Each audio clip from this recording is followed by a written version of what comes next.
started to do this case study, we thought it would be valuable for us to go ahead and look at it in the broader global context of the renewable energy sector.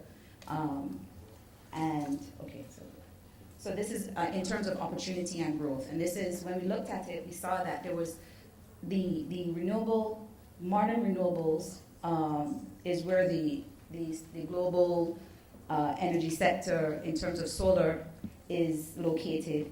And we saw that this had grown significantly over the years to 9.7% of the global energy consumption for 2012. And it was predicted to continue to rise. And as a component of that sector, we saw that the solar energy, the global solar energy consumption was 4.1% of modern renewables in 2012. It is the largest global source of renewable energy supply. It was the lead renewable energy sector in securing venture capital in 2011. It generated about $113 billion in revenue globally, and that's predicted to rise to $183 billion US in 2018. And this includes the entire global energy sector, and that includes solar water heating and the photovoltaics or PV sector, and we'll come back to that, to why that's important to note right now. And when we looked at solar water heating as a component of the solar energy sector, we saw that in 2009, solar water heaters reduced the consumption of oil by 90 million barrels and cut carbon emission by 37 million tons. So it's important.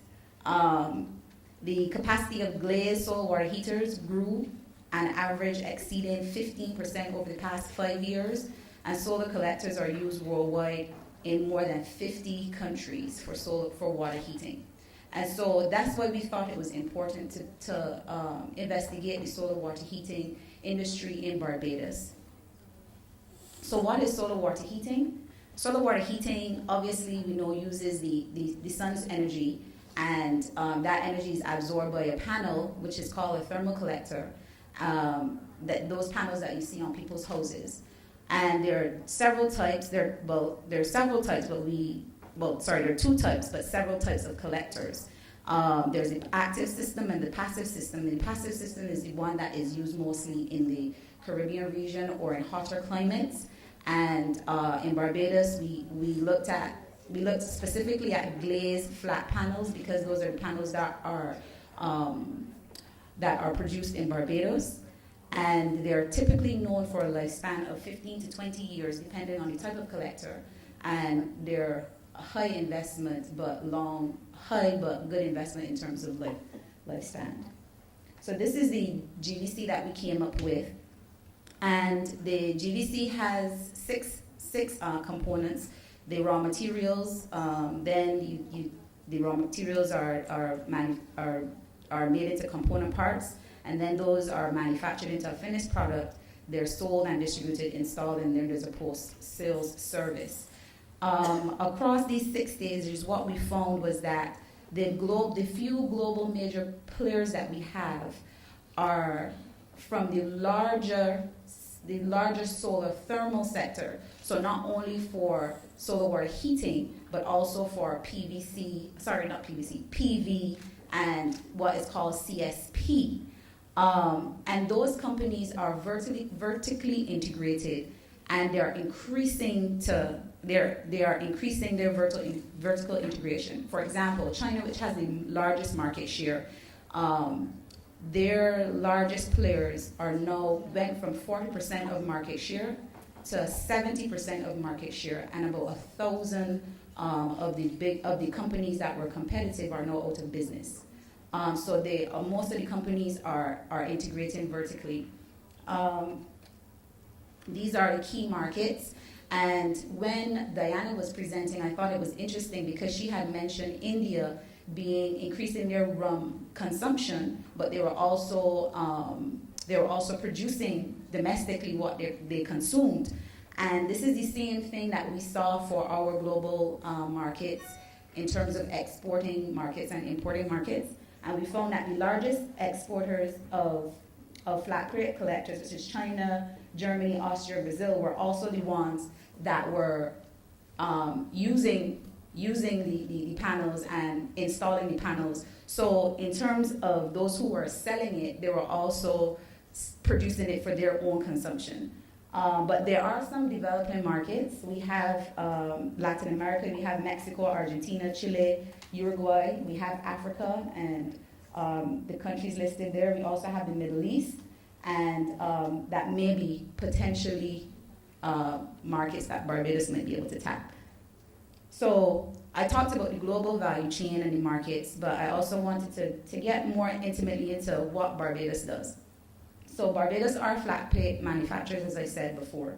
We rank 4th in the world for solar water heating capacity per capita, and that's behind countries like Cyprus. I can't remember the other two, but that's a big achievement. We manufacture 80% of the solar water heaters for the Caribbean, but unfortunately, over the last few years, the domestic market has stagnated, and we have had little success exporting extra-regionally. Now, in order to understand the context within which the solar water heating, we are 4th in the world in terms of capacity per capita. So how did that come about? In order to understand that, we look at the history. So we see from 1974 to 1996, some government policy which developed the industry. So we had in 1974, around the oil crisis time, Barbados as you all may know, is a large energy importer. And so when there was the oil crisis, we needed to mitigate the amount of money we were spending on oil. And so the government came up with this, an individual came up with the idea, and the government bought into the idea and supported that idea by these incentives and these policies. However, if you look there, you see between 1996 and 2006, there was a lag in terms of the policies. And as a result of that, the industry began to stagnate. And it is only recently, 2006, that we have, the government has started, had a renewed interest in the industry. And this is more of the history continued. The government of Barbados is not only interested in solar water heating, but in solar energy as a whole. And what they've been looking into is the PV or photovoltaics as an alternative to fossil fuel energy. And they have already installed at various sites in the country PV technology, and they have put together some training and educational programs. And there are also some other renewable energy stakeholders on the island who are looking at solar ovens, street lighting using solar. So it is a vibrant conversation that is going on in the country right now regarding solar energy. So where does Barbados fit into the global value chain? We don't have any of the materials. So all of the materials to produce the component parts, we don't have that. So we don't manufacture component parts. So we start the value chain at the importation of the component parts. So we start really at the manufacture of the finished product, and we go forward from there, which puts us really in competition with companies out of China, Germany, etc., etc. You saw from the markets before. So these are the barriers that when Olivia and I went through all of our research, we found. The first thing was, as you saw from 2 slides previous, the policies and the regulations, they stagnated at one point. And because of that, we find that we are now behind. We are not only behind in terms of how we are going to implement the policies to assist the industry, but also in terms of our innovation. The product has not been upgraded for the last 30 years. So it's the same product that we've been offering for the last 30 years. So there's a low level of innovation, and when there is innovation, it is late and it is slow. There's a lack of cluster cooperation, and one thing that I have not heard here mentioned when we talk about competitiveness, we in Barbados, we have competitiveness, but we have a competitiveness that is negative in this industry. So we have more of a, you take the competitive energy and it becomes infighting, it becomes distrust, and so the industry is plagued by all of that. I'm not sure how that plays out with other industries, but we find for the solar water heating industry in Barbados, there's a lot of fighting among the big players, and there's a lot of distrust. There's a lack of sharing of information. Nobody wants to get to the table and talk about how you're going to upgrade and innovate the product. Then there are obviously other barriers, as you can see. The other barrier I want to talk about was also cost. China produces solar water heaters for $200 US. Barbados produces them for $2,000 US. So that's obviously a big problem. So these are the recommended strategies that Olivia and I came up with. Horizontal integration and product upgrading. Although Barbados already produces 80%, although our market is basically, our domestic market has basically leveled out, the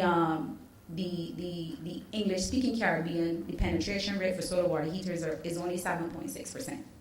So there is a large market that we can take advantage of if we would just innovate and upgrade the product. And probably take advantage of these MOUs. And IDB did a study that said that if the Caribbean and Latin America came together, we could produce all the energy using solar. We could supply all of the electricity for the Caribbean using solar energy.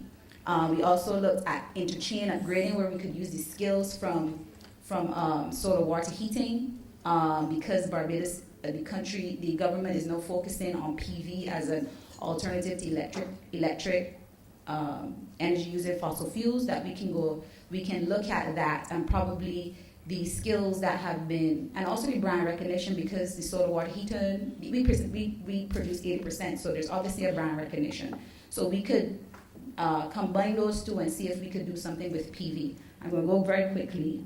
These are the policy recommendations we came up with. Financial and fiscally, we talked about enacting financial and fiscal policies in order to spur growth and reduce price.